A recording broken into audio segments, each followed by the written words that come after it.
And welcome to You are listening to the Critical Mass Radio Show, Orange County's business talk show, focused on exploring topics of interest to CEOs who are leading middle market companies. With your host, Richard Franzi.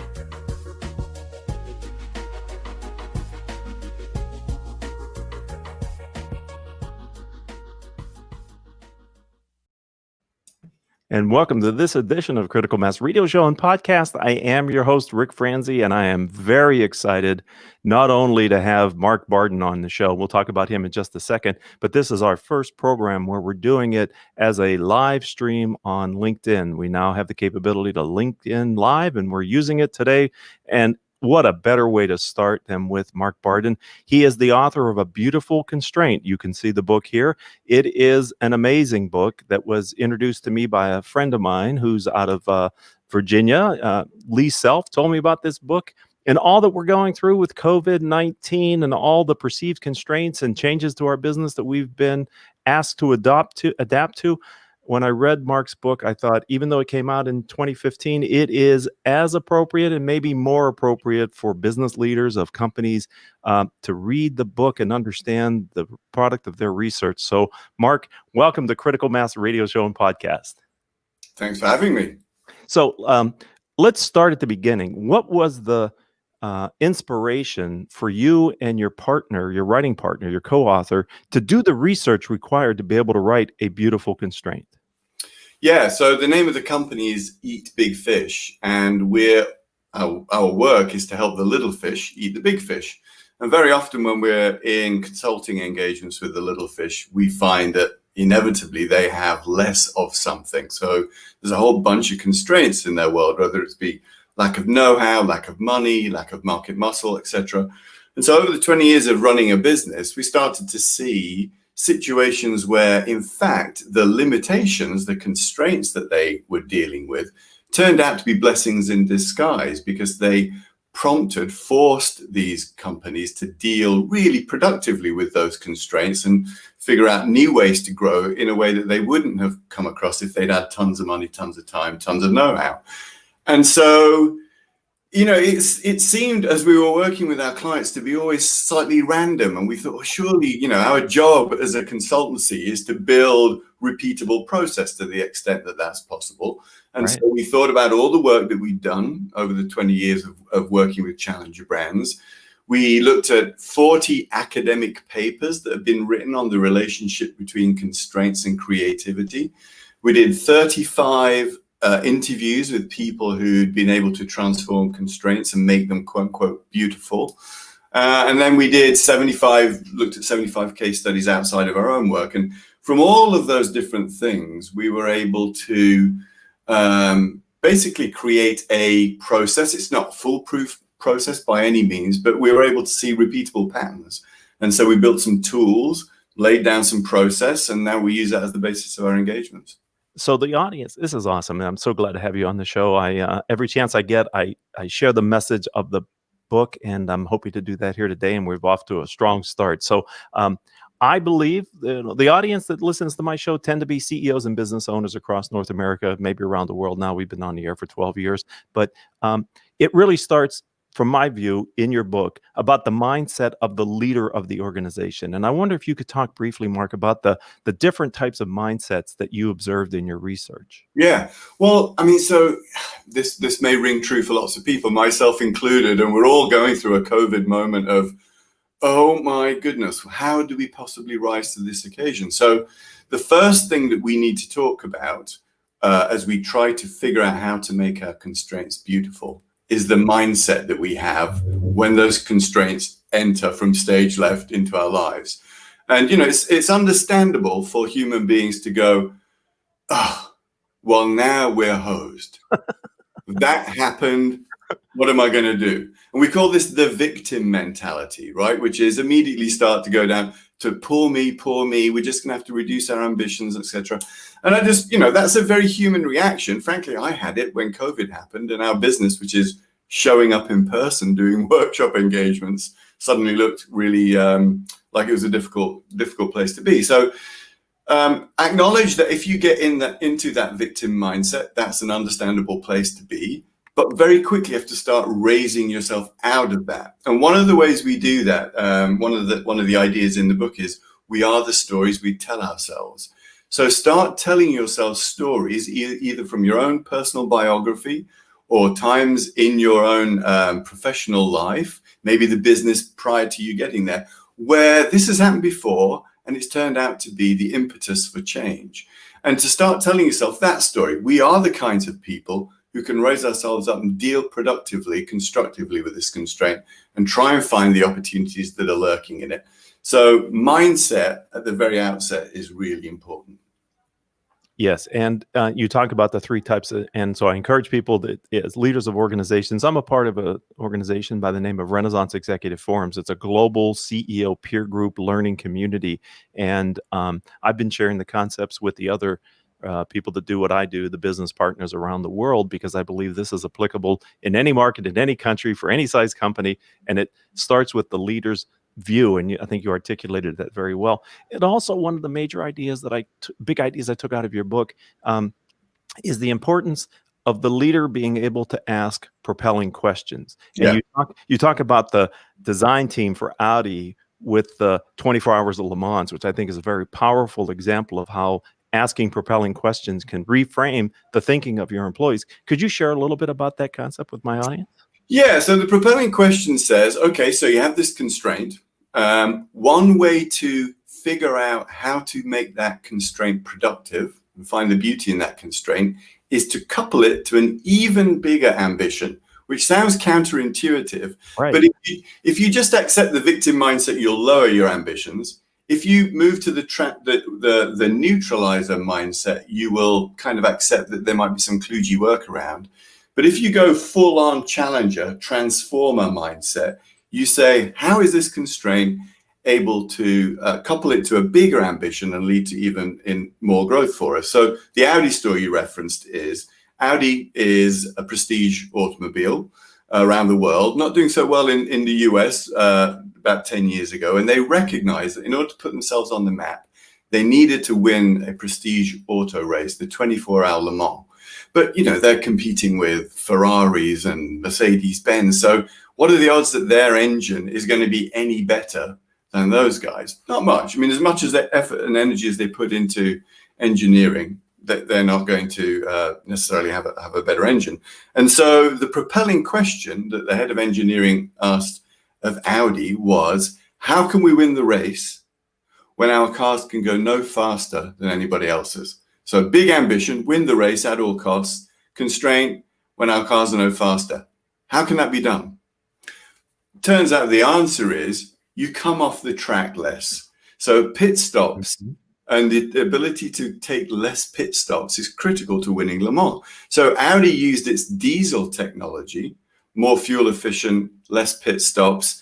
No amount of faster engine from Ferrari or Mercedes-Benz or whoever could make up the difference that Audi picked up by making less pit stops. So they would not have had that idea and if they'd had a superior engine. So it was just a great piece of example, really, of how a constraint can appear like it's going to be the thing that holds you back, but it actually forced Audi and its engineering team to look for solutions outside of the normal solution field.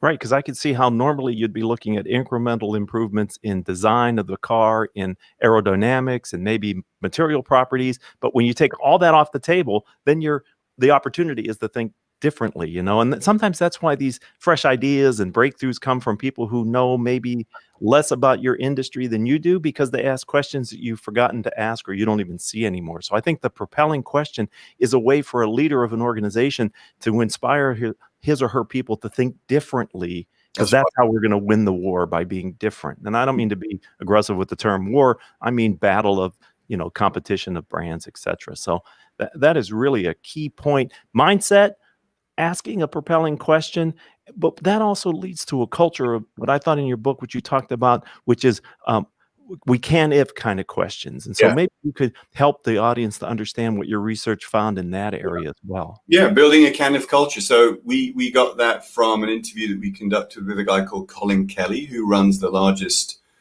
bakery in the UK and Europe. And, you know, they're constantly dealing with constraints in the production line. Things were breaking, yada, yada, yada. And he said he would ban his people from beginning any sentence, when he proposed them a propelling question to them, he said, you're not allowed to start any sentence with, we can't because. That necessarily leads you nowhere. Yeah, you're defeated before you start. Yeah, so let's begin the conversation with we can if. And so not only does that put sort of the oxygen of optimism and positivity into the room, but it actually makes you try to find answers to, well, we can if. You know, in the case of Audi, it's we can if we use diesel. So you know, it's just a really critical part of the methodology is to adopt can if thinking. So I'm going to tell you a story, actually, if I may, about Sure. This is fresh. This is COVID. So our business is constantly, not just in researching the book, but constantly looking for stories of people who've been able to ask propelling questions and develop some kind of thinking around it. And there's so imagine, put yourself in this situation. You're running a high-end artisanal donut company in London. You've got 21 shop fronts. Things are going pretty well. COVID happens. You got to close the shops. Your business disappears overnight unless you adopt a transformer mindset and say, well, where is the opportunity in this for us? And this is a story about the donut company is called Crosstown. You can look it up in London, 21 locations, all closed. They had a small, about 20% of their business was online.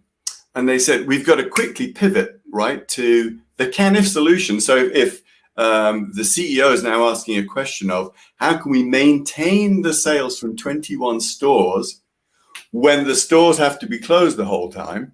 That's the propelling question, big ambition, constraint. The can-if thinking is we can if we go online, but nobody's going to be calling to order donuts at the frequency that they need. So he goes out and he creates partnerships with, let me just see if I can list off the companies here. So he goes out and does a deal with the Estate Dairy, Miller's Bespoke Bakery, St. John's Wines, Caravan Coffee Roasters, and they build a food box business where people are signing up to get to receive, you know, this portfolio of cool artisanal London-based, and now they've got a big online business that now that things are starting to open up over there, they'll have the 21 doors are open again, but now they've got a big business. So that willingness to have a can-if mentality, how can we? Well, we can if we partner with 4 or 5 other artisanal businesses to build a food box delivery business. Boom, big business. And they've, you know, saved themselves. And that sounds like a revenue stream that will maintain itself even when the stores are back open and they have foot traffic, because they've attracted actually a different buyer in some ways who's looking for more than just donuts for an event or something. So that's awesome, Mark. That's right. And he has said, you know, would we have adopted this business model without COVID? Right. Probably not. Is it the future of our business? Absolutely. Right. So again, I got goosebumps. You can't see it. Maybe you can, high def camera. I'm not sure. But these types of stories inspire me, which is why I'm so pleased and honored that you're here on the show today to share it with my audience, because I think we can all use a little can-if thinking right now. You know, the one, please go ahead. Well, the thing I want to, the point I was going to make now about what worked there, that again, the listeners can kind of be thinking about their own situation here, because I bet a lot of us are going through COVID trauma in our businesses, is rather than obsess about what you now have less of, is to think about all the things that you have lots of that you aren't able to see. So in the case of the food delivery, he recognized right around him were a bunch of entrepreneurs just like him with the same set of problems. If you could bring them together, you can make something bigger and better happen. So there's a story I learned recently from one of our own staff who's on a conference call with an Indian company. They're doing some work in India, and who's saying the body shop in India, again, it's a COVID story. They're looking at this, their business kind of disappearing. People can't come into the stores. They didn't have a very well-developed online business at that point. And rather than just lay off all the staff that worked retail, they said, guys, we've got to pivot. We're going to put the business online. Is there anybody in our workforce that has translation skills, that has photography skills, that has Photoshop skills, all the things that they needed to build the online business at speed. And within a week, they'd identified enough resource amongst their current staff that they hadn't been thinking about at all as appropriate to use in their business to get their business back up online at scale. And, it's a phenomenal success story. It's a beautiful constraint because now they see their talent in very different ways. And those people have different kinds of careers with the body shop going forward if they want them. So phenomenal success story. And there are many, many. Right. And that's a perfect example of one other element in the book, which is to realize you have more resources at your disposal. You're resource rich, because going along with seeing a constraint is you go, I don't have any way around this. But if you look differently and create resources by the example you just gave, that's a perfect way to look at an abundance mindset rather than a scarcity mindset, which really is important. Yeah, I mean, and it's a creative act in the same way that figuring out what the CANIF solutions are. And in the book, we started to see when you look at so many cases, you start to see the same kind of CANIF solutions coming up time and time again. So in the book, there's what we call the CANIF map.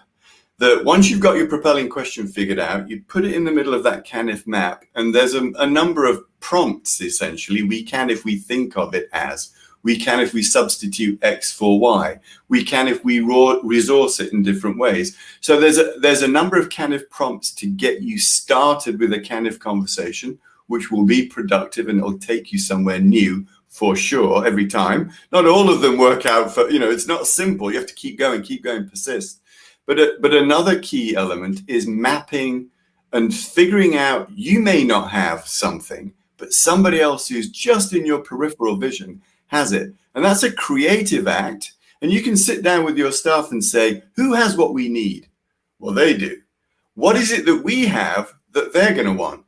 And this is, it's the mutually beneficial hustle of 21st century capitalism, right? It's what Silicon Valley startups do. Well, I've got this capability in my stuff. Can I trade that for a little bit of that from that startup? Yeah, we can. And these little ecosystems are built around Silicon Valley of people being able to trade for mutual benefit. And I think, if COVID has robbed you of something, then it's incumbent upon you to have a creative conversation with your staff about, well, what do we have a lot of that we can go and trade and get what we need to build it? And that's this notion of creating abundance. There's always way more resource out there than you need if you're just really clever at spotting it. Right. And that's another key point that I'm glad you brought up. It is the role of the leader during the CANIF planning and work, because there will be a lot of dead ends, as you just said. And what I took away from your book was the role that the leader needs to play during that phase is kind of a cheerleader, an encourager. That, I realize that didn't work, but look at the other spokes that are coming out of this. What else can we think about? It's okay that didn't work. We just finished off that avenue. Let's go in a different direction, ladies and gentlemen. So that's a really important role.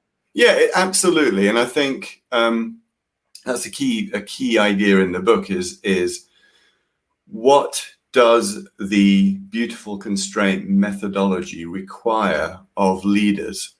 And it requires of them to believe that it's possible to take regular people, give them the right tools and say, let us go and create something new together that we weren't thinking about before. And just the very act of belief in your own people and their capabilities is a very strong signal to send.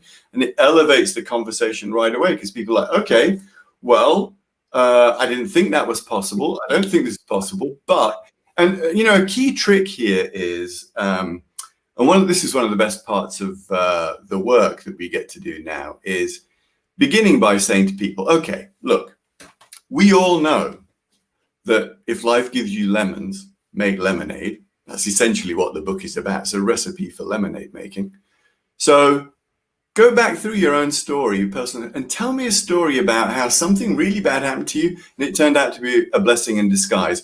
And I should say, I don't want to make light of the fact that very often there's very real issues, and COVID is creating chaos out there. And if anybody's sitting there going, it's really easy for you to say that, Mark, but that's not been my experience right now. I accept that not every constraint can be a beautiful constraint. But when you ask people, they'll tell you about, I was training for a marathon and I started to get really bad runner's knee and I thought I was going to have to quit. And then my physiotherapist said, exercise in the pool. and I loved exercising in the pool. It made me such a stronger athlete, and I was able to finish the race in record time, and on and on and on. Everybody's got a personal anecdote in their biography that they can tell you about when the constraint was beautiful. And so a great way to start a conversation and a process with your business, with your organization, is just telling each other those kinds of stories. And the belief comes from that, because you know you've done it before, you're inspired by other people's stories, and now you're ready to go. You have the energy and the enthusiasm and momentum to carry you through the business problem. Right, and that's the other aspect of this. We only have like a minute or so left here on the program today, but it is that this type of culture breeds on itself, and you build the confidence that we overcame that one, such that you talk about in the book that some leaders begin to introduce constraints into their process just to have people overcome them, to build this muscle memory of, well, remember that time we did that and thought it was impossible, and then they end up being able to believe they can do anything. In fact, I believe that two of the most successful companies on planet Earth today, Nike and IKEA, for very different reasons, and I don't think I have time to tell the stories of how they got here, but they are both cultures that seek constraint because they know that when they find them, they are going to be the impetus for innovation that they need to keep driving business growth and keep evolving their businesses. So you'll have to read that. Yeah, and I strongly suggest reading A Beautiful Constraint: How to Transform Your Limitations into Advantages and Why It's Everyone's Business by Adam Morgan and Mark Barden. Mark, last thing, what else do you do other than, you mentioned Eat Big Fish, but what else do you do beyond writing these amazing books that people can learn from? Well, we're consultants, right? So in fact, obviously pick up the book and look at that, but every week on our website, eatbigfish.com, is the name of the business. The Challenger Project is the ongoing study of situations and cases like the ones we've been talking about on this call. Every week, we're finding new ones and publishing them on our website. And I would love it if people would reach out to me, Mark, M-A-R-K, at eatbigfish.com, and tell me a story of their own triumph and their own situation of making a constraint beautiful. And if it's good and rich and you'd be up for it, we'll publish it on our website. We'll keep telling the world more of these stories because we are the stories we tell ourselves. I want to thank you so much for your generous giving of your time today, the wonderful way you delivered the content of the book, the hours that you and Adam must have put into background and getting this book ready to be published, and the fact that it's so much more, I think it's almost more valuable today given COVID-19 than maybe when it came out in 2015. So thanks for being a friend of the program and a part of the Renaissance Executive Forum's Critical Mass community, Mark. You're welcome, Rick. Thanks for having me. You're welcome. And to the listeners and the people that watched us here on LinkedIn Live today, I appreciate you participating with it. And if you're there, stay around. In a few minutes, we're going to have our next interview on LinkedIn Live. It'll start about at the bottom of the hour, so not too long. We'll talk to you soon, and see you later.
You're listening to the Critical Mass Radio Show, Orange County's business talk show, focused on exploring topics of interest to CEOs who are leading middle market companies. With your host, Richard Franzi.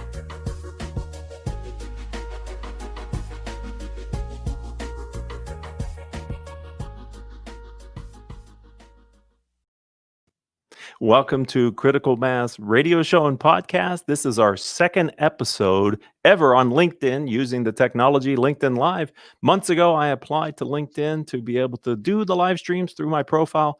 And just last week, they gave me the okay that I had been approved. And so now we're doing our first two shows. If you missed the earlier show, it was with Mark Barden, and I would encourage you to go to our podcast and we'll be able to get you that information on how to do that. But we're excited to do another interview here today with Claire Chandler. This is our interview number 1606 in the life of the Critical Mass Radio Show and Podcast. This is interview 1293. I'm excited to have Claire. We met through this LinkedIn platform, actually. So here it is coming full circle now. And I've asked Claire to come on because her company is Talent Boost. And what I find really interesting about Claire, and hopefully we'll have a chance to talk about that here today during the show, is the work that she's doing with companies that are growing, and they're growing even in these times of COVID-19. And her focus is really helping them to avoid the growing pains that are all too common with companies that are in a hyper growth or an accelerated growth. So Claire Chandler, welcome to Critical Mass Radio Show and Podcast. Thank you, Rick. It's a pleasure to be here, and I'm happy to help you kick off your first couple of LinkedIn Lives. Yes, it's fantastic. And so let's talk about you. That's enough about me. Let's talk about you. What do you think of me? That old line. But anyway, tell us a little bit about you and your background before we get into Talent Boost and the work you do with your clients there. Sure. So I spent the bulk of my career in corporate America. By the way, after swearing after college, I would never, ever work in corporate America. So I learned very quickly to never say never. But I worked there close to 20 years and moved around quite a bit functionally. So I have a background in communications, public relations, customer relations, and then found my way over to human resources and fell in love with all things talent management. And so I kind of took all of that experience, from working with executives on down the line, and decided to go out on my own and really focus in on consulting. So I left corporate in 2011. Really kind of wandered around a little bit, walked the earth, so to speak, and tried my hand at a variety of different consulting avenues until I really found my niche. And so I incorporated my company Talent Boost in 2013, having, had 2 solid years of really finding my way. Which is very common for those entrepreneurs. I'm in the same thing. In the early stages of the business, we're pivoting. We're trying to figure out where is our passion and where does that match with what people will pay us for, because just because we're passionate doesn't mean people value it necessarily. So it's all very common to kind of, till you find where how did you come up with the name Talent Boost? I'm curious, what's the origin of the name? Yeah, it's interesting. So, it's what's funny is it was not the first name that I came up with when I was naming the company, and I can't even tell you now what that original name was, but it was already taken. And I struck upon the term Talent Boost, after sort of a variety of brainstorming and talking to myself. You find as an entrepreneur, you do that quite a bit, and right, and so the term Talent Boost, I sat with it for about a week, and I said, you know what, it really resonates with me. I feel like it's something that combines not just my passion for the field that I want to specialize in, which is all things talent, and helping organizations get the best out of their talent. But then this idea of boost, this sort of, influx of energy and outside perspective that I can provide. So it sort of just came together, and I've loved it. Fortunately, I know a lot of people who come up with a company name, and after a couple of years, they grow to hate it. But yeah, I have loved the name Talent Boost. Okay, so we talked a little bit about you and your background. We understand your ascension we understand the name and where it came from. So help my audience, which tend to be middle market CEOs and business owners kind of across North America, a little bit around the world. We've been on the air for 12 years. And so we built an audience, kind of a following that's kind of international. But what is it that your company does, and who do you serve best? Like, what is your niche that you feel that Talent Boost has really moved the needle for those type of companies? Yeah, absolutely. So I focus on, I would say, small to mid-sized companies. My sweet spot, if you will, is around the 200 to 5,000 employee range. Although I've got some wonderful clients that are a little bit smaller and some amazing clients that are a little bit larger. But that tends to be my sweet spot. I tend to gravitate toward the what I'll call the blue collar industries, right? So manufacturing, machinery, mining and metals, oil and gas, chemicals. But then I've got a good client base in pharma and biotech. So it's partly my origin story. It's partly those clients that have been with me since the beginning, and also those that I'm most drawn to. And so for those companies and those industries, I really focus in on the ones that are at a pivot point, right? A point in their evolution where they want to get to that next level in terms of their growth, in terms of their scaling. And it doesn't necessarily mean they're going to grow exponentially. It could just mean that they're growing in complexity, right?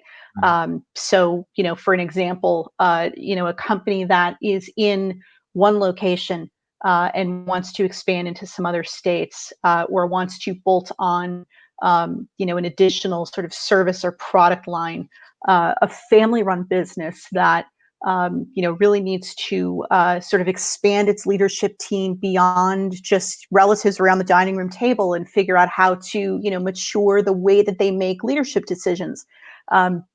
So it's those types of companies that they're hungry, they're ambitious, but they're self-aware enough to know that they don't have all the answers when it comes to growing and scaling. So we make a really good partnership in coming together, and I'm both the sounding board. I'm a little bit of tough love, and I've got a broad enough business perspective to help them navigate getting to that next point in their evolution, their growth, their maturity, without tripping over all the landmines that we've seen too often.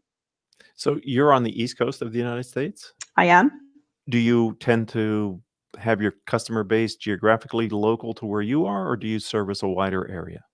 I service all of the U.S., but I'm heavily concentrated on the East Coast, as far up as New England and as far south as Virginia.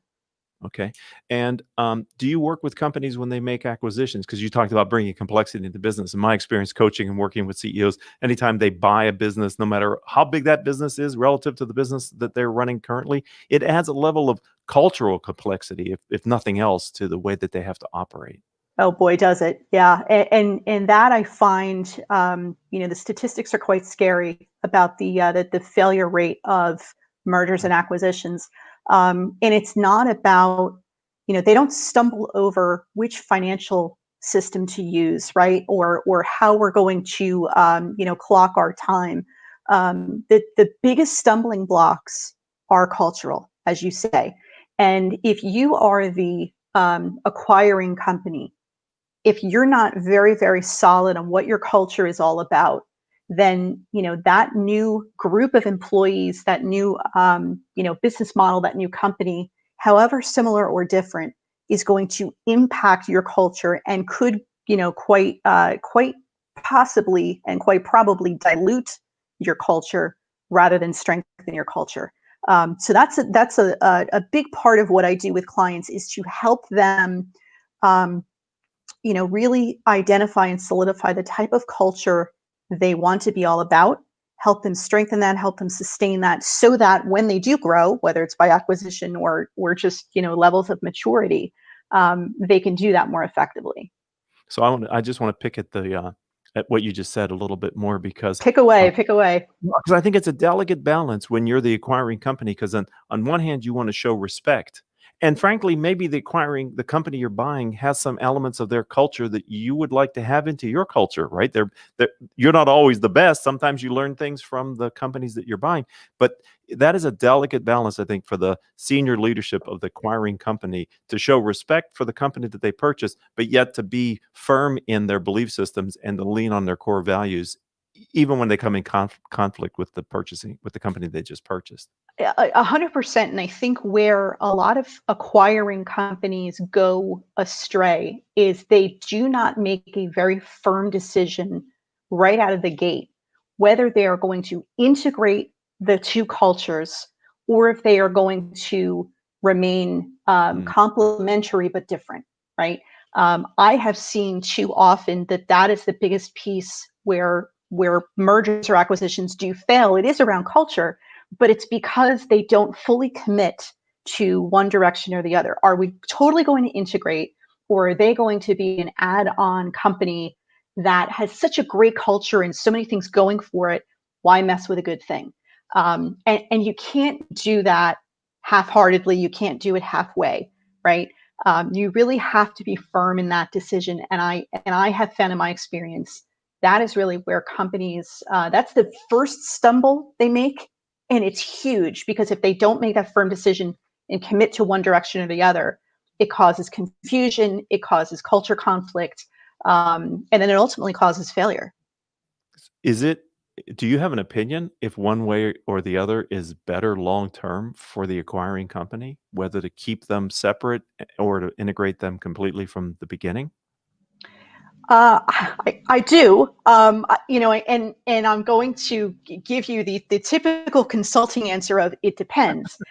And it depends on what's the long-term plan for that company, right? If the long-term plan is that we're going to acquire some companies almost as a holding company sort of a model, and ultimately strengthen them, make them very attractive and sell them off, then by all means, the right thing to do is to keep those cultures functioning as effectively as possible, but independently. If the opposite is true and you are acquiring to build this strong unified company that can outpace your competitors, innovate in ways that others can't, can combine all of the expertise and perspectives and success stories of those individual companies, but over the long term you want to build towards something together, then in my opinion it is better to integrate. So it really does depend on what the long-term view is. And again, quite honestly, a lot of companies are not very good at long-term planning, right? They say, of course we do long-term planning. We do annual goals. I hate to break it to you, but that's not long-term planning. Well, you took me in a different direction then, but I need to again ask for your expertise here. What I have seen through COVID-19 is that the idea of long-term planning is really challenged because we're on unprecedented times, and that what used to be feeling good about planning a year is like, I don't even know kind of next month, let alone next quarter, let alone 2021, where my business is going to be. So how do you, Claire, in working with your clients that are all about top line growth and easing the growing pains, how are you helping them to realize or recognize the opportunity for long-term planning given the shifting sands that are the economy and the rest of the things that we're hearing about and dealing with? Yeah, and boy, it is certainly a challenging year, right? For everyone. And the reality is not every company is going to make it. A lot of companies have been, as my high school tennis coach had said to me, I was, better lucky than good. And it took me a while to realize that wasn't a compliment about my skill. But a lot of companies have been riding this wave of economic strength for several years, right? Especially the newer companies where this is really the first significant dip. And they were not prepared. They had not shored up their business continuity plans, their disaster recovery plans. And even the companies that have been around for a while and have those types of plans, no one contemplated a global pandemic, right? And so the not the advice, but the collaboration that I do with my clients now is a little bit more short-term focused, certainly. We entered the year where January, all of my clients were doing strategic long-term planning, 10 years out, right? Where do we want to be? What do the jobs look like in the future? What are our customer expectations? How do we build toward that? And then March came and all of that had to be somewhat shelved or at least rolled back because, 10 years from now, this could be a completely different landscape. And so it's a little bit of a, you talked before about that delicate balancing act. It's a balancing act to get through 2020, but companies do have to keep one eye on, not just firefighting, but the near-term priorities, keeping the lights on, keeping your employees safe, keeping your workplaces healthy, but still maintain one eye on the horizon. And here's the main reason for that, because you might survive the pandemic, but lose the war because all you've done was keep the lights on. And if you look at your competitors, they're not hibernating, they're not retrenching, they're not just sort of, huddling down and trying to withstand the biggest blows of COVID-19. They are continuing to look down the line, at how we are going to grow. Perhaps those growth plans are different than they were, in January or a year ago, but there's still plans for growth. There are still plans for how do we deliver, what our customers expect and even what they haven't asked, but thought to ask for, right, beyond their expectations.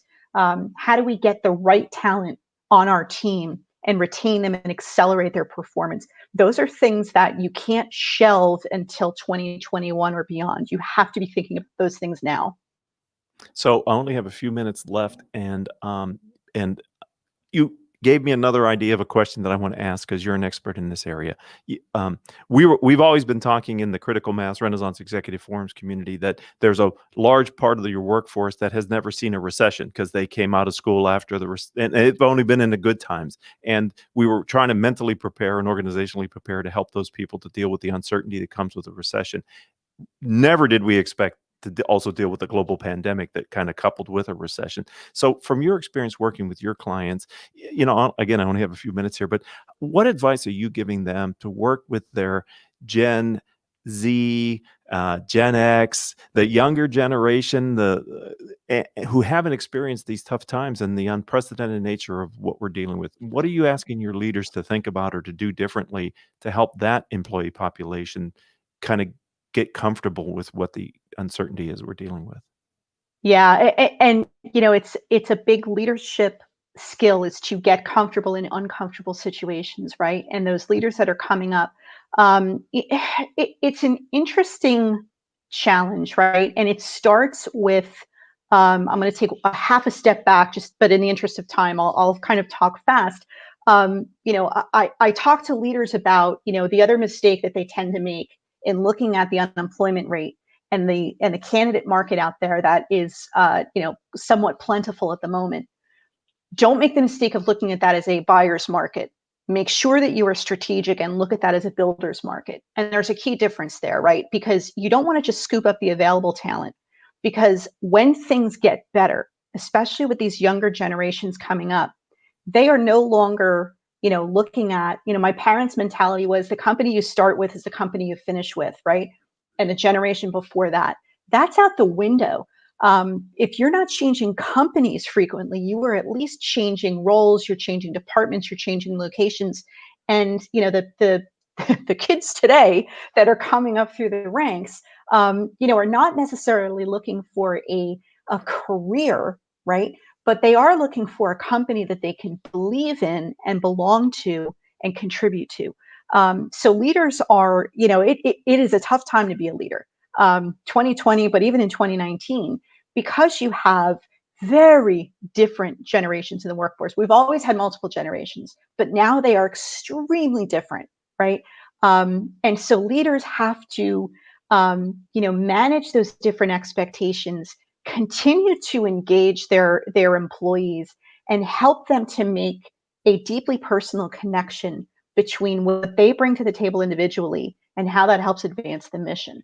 The more you can make a connection and give them some meaning behind your mission, the more successful you're going to be. And the longer that those employees are going to stay, they're going to contribute and they're going to be loyal to you. So Claire Chandler, you've given me another question, but we're going to have to deal with that the next time. I'm going to have you back on the program because I want to talk Sounds about good. connecting an individual's why to the business purpose and how do you marry those two long-term to have an engaged workforce. So will you come back on Critical Mass Radio Show and Podcast, Claire? I would love to. Let's definitely have that conversation. Ladies and gentlemen out there who are listening and either live now on LinkedIn Live or later as a podcast, you'll want to be watching out for the next time we have Claire. How do people find you online, Claire, if they'd like to learn more about you or your firm? The quickest way to get to me is clairechandler.net. You can learn more about me, my background. There are some great resources on there that are free for download that will start to help your business immediately. So I encourage you to do that. So thank you for being a friend of the program. Welcome to the Renaissance Executive Forum's Critical Mass community. It's been a kick in the pants to have you on the program today, Claire Chandler. Thank you for giving of your time and a bit of your knowledge to our audience. Thanks. It's been great, Rick. I appreciate it. My pleasure. All right, you have been listening to Critical Mass Radio Show Business Talk Show, focused on exploring topics of interest to CEOs who are leading middle market companies. With your host, Richard Franzi.